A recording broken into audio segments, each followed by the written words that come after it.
Today we're going to talk about portraits and bokeh. Now a smartphone can allow you to simulate the bokeh, and what it does is blur the background. If you're doing a normal portrait photograph, and by that I mean that the only thing you care about is the face that's in the uh, lens that you've focused in on, you might be able to get away with that. But let me point out what you lose when you do that. So we'll take a look at this photograph here. All right. This was shot with my old 24 to 105 millimeter lens, which is an f4 to 7.1. This was shot at f7.1 while it was at 105 millimeters. So it was zoomed in as far as the lens could go. I shot it at 200th of a second. Again, the higher the shutter speed, the more movement that can be tolerated.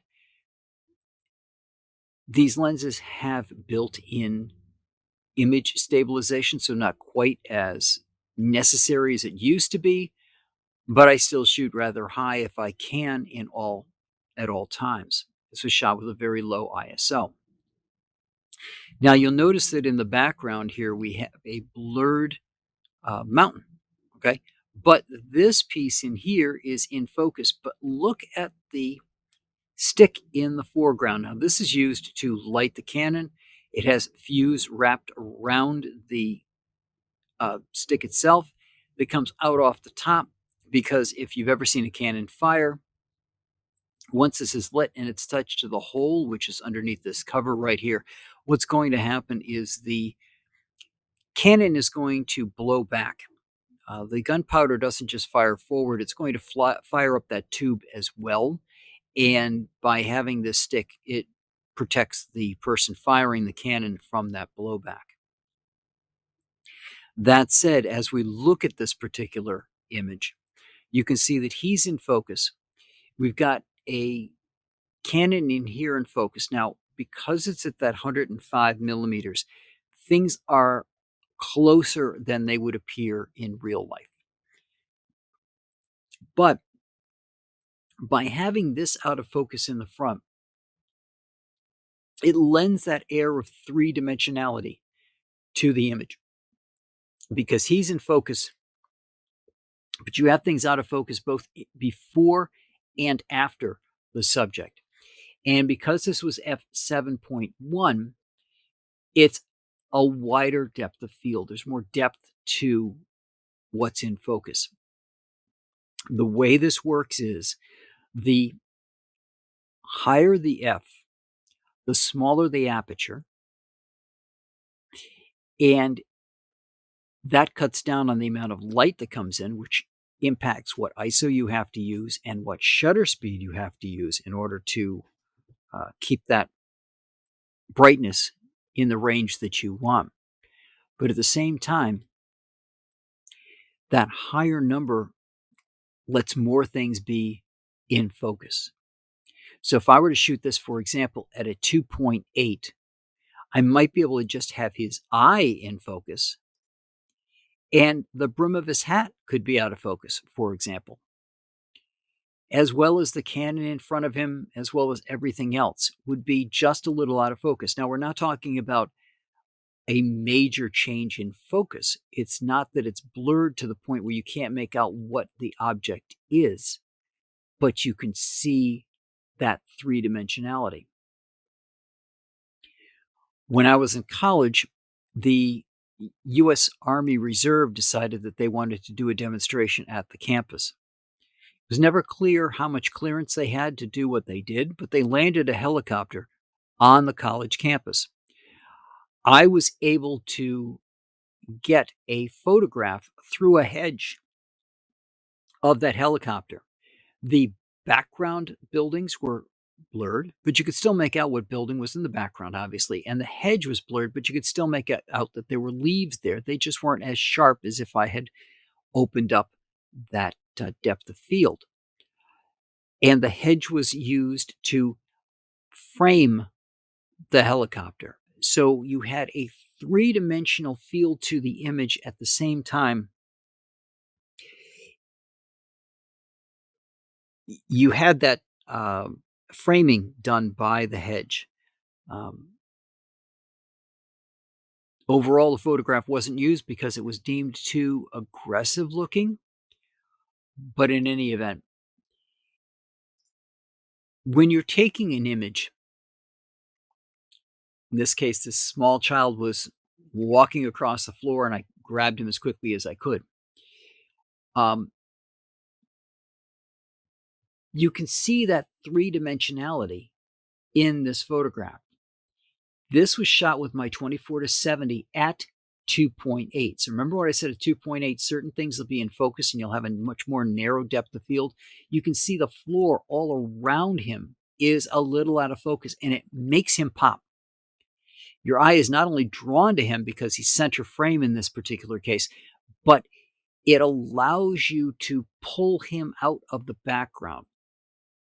And again, like I said, the fake ones can allow you to do this to a certain extent, but they have to figure out what is the subject, what is it that you wanted to get in that image to make that be the focal point and blur out what's behind. But again, those fake images do not allow you to capture fully that front facing bokeh.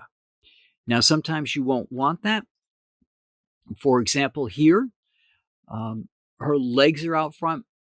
I shot this at 52 millimeters. I used 3.5 for my focal length. So remember back here, this one here was at 2.8. This one's at 3.5. So it gave me a greater depth of field. And you'll notice that there's certain things that are out of focus, like the edge of this table, which unfortunately won't zoom, but the edge of the table is out of focus. She's in focus. What she's working on, which unfortunately still won't zoom, but what she's working on is in focus. So you can see that what was captured was her, even though she's not the center of the picture, because of the way that things blur around her, the eye is drawn to her. She is the center of the photograph. Same thing with our next photograph here. You can see him walking in. He is the center of the photograph and everything else blurs around him. If we could zoom in, you would see that he is in fact in focus. This was shot at 2.8, which means that what's in the background falls off. Now, again, pay attention to the fact that what is falling off as out of focus is still very recognizable. You can't quite make out the fact that what the sign says, but you can see that there's a sign there. You can see there are people here, but he is the center of the image, and having that bokeh before and after pulls him out. But again, this is more traditional, what you would see in a portrait. You don't really notice that the fact that the ground in front of him is pulled into that out of focus range as well. Let's take a look at a photograph where it's much more clear. So here, because he is in the foreground and I have it set to 4.5 at 130 millimeters, so I've got that telephoto in there, or I've got the zoom in there, so it's making him look closer to the background than he is. He's about 25 feet away from the Canon at this point, out talking to the audience. But it gives you that three-dimensionality to the photograph. You can see all the trees are out of focus out here. You can see he's out of focus. You can see the ground's out of focus. And you can see that they're in focus because they were the subject I wanted to capture. And because they were in the same depth of field plane that this box was. The box looks in focus. So it creates an area of depth there that allows you to figure out, or it allows you to give that three-dimensionality to the photograph. The next one where I've got them a little bit more in. All right, you can see them in focus. You can see him out of focus. He even looks closer to them than he was before, and he is to a certain extent, but not as close as it appears in the photograph. But notice how sharp they are. Now, this is at f5.6. So again, as I said, as you keep expanding that number, it makes more things be in focus. So this was shot at 300 millimeters, which is why he looks so much closer to them than he did before. But it's a 5.6, which means that you can now, if you can just make it out that this tree back here looks more in focus than it did in the previous photograph. These guys are completely in focus here. His eye was the bit I think I focused upon in this particular image, but you can see that it gives that three-dimensional feel to the photograph because I have something in the front that's larger that makes it easier for you to see. When it's just the ground that's out of focus, it's not as easy to see, but none of the software so far, I'm sure they'll get to it eventually, allows you to create that fake image in the front automatically. And by that, I mean you can't just say, okay, I want a fake bokeh in the background here and let it go. You could do it in, for example, Lightroom or Photoshop. You could probably get away using a gradient or using the gradient tool and a Gaussian blur. Using that gradient tool to fall off that blur as it gets closer to the top part of your gradient and make it more blurry in the bottom. Now, while that would work for the ground, it would not work for him. You'd have to grab him separately and blur him, but you could get away creating a fake front bokeh by using the gradient tool.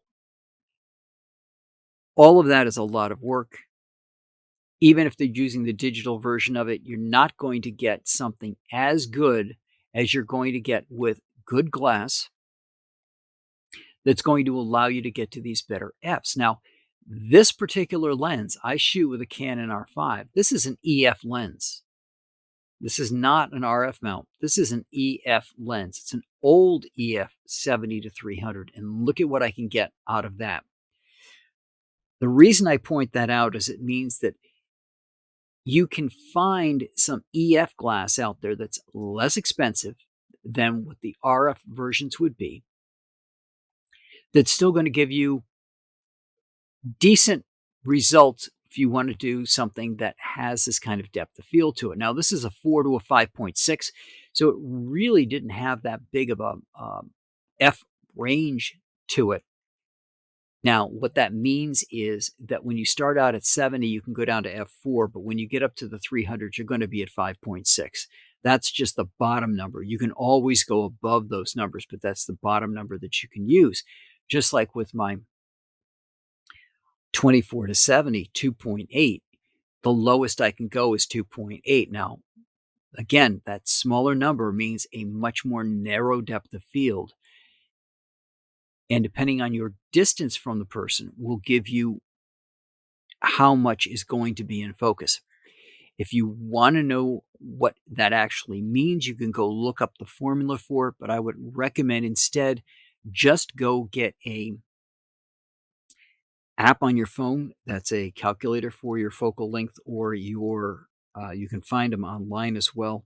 That will allow you to see what the differences are. So if you were to take this one, for example, and punch in, I want to do 130 millimeters f4.5 and then figure out a distance. I was probably 20 plus feet away from him when I took the picture. That will tell you, well, I was probably close to 30 plus feet from the people that I was focusing on in the background. That'll tell you how much of that photograph is going to be in focus. And honestly, I'd say it's probably about 5 feet in front and 5 feet behind. And that's the thing with the depth of field. It's not just what you're focused on, it's going to give you sharpness for a range before and after your subject. So if you're farther away from somebody and you're focusing in on their eye, for example, and you're down to 3 inches, that means 3 inches before them. So their nose will most likely be in focus. Um, and 3 inches behind the eye will be in focus, which means their ears will probably be in focus as well, depending on angles, etc. But that's what you're going to get. Changing your distance can make that a bigger range.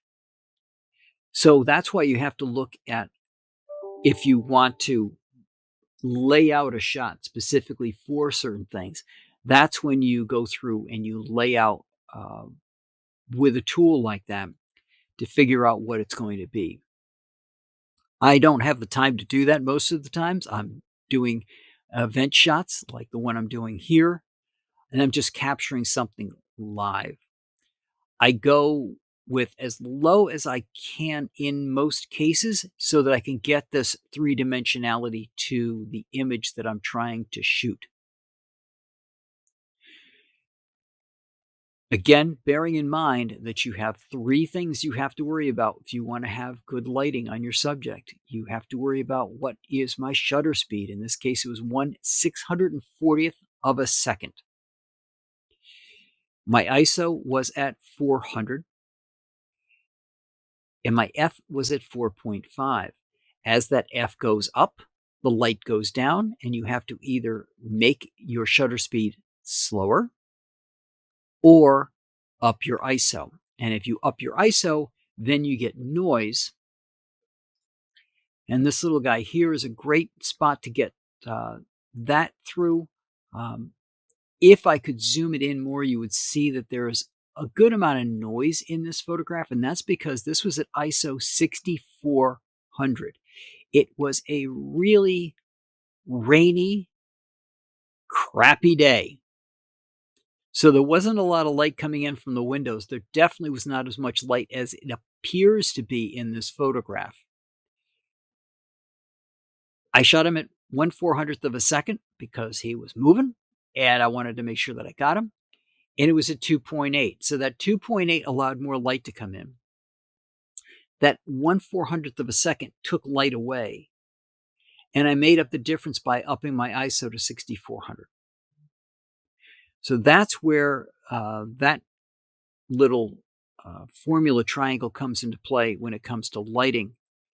But again, there's certain things that you are able to do with fake bokeh.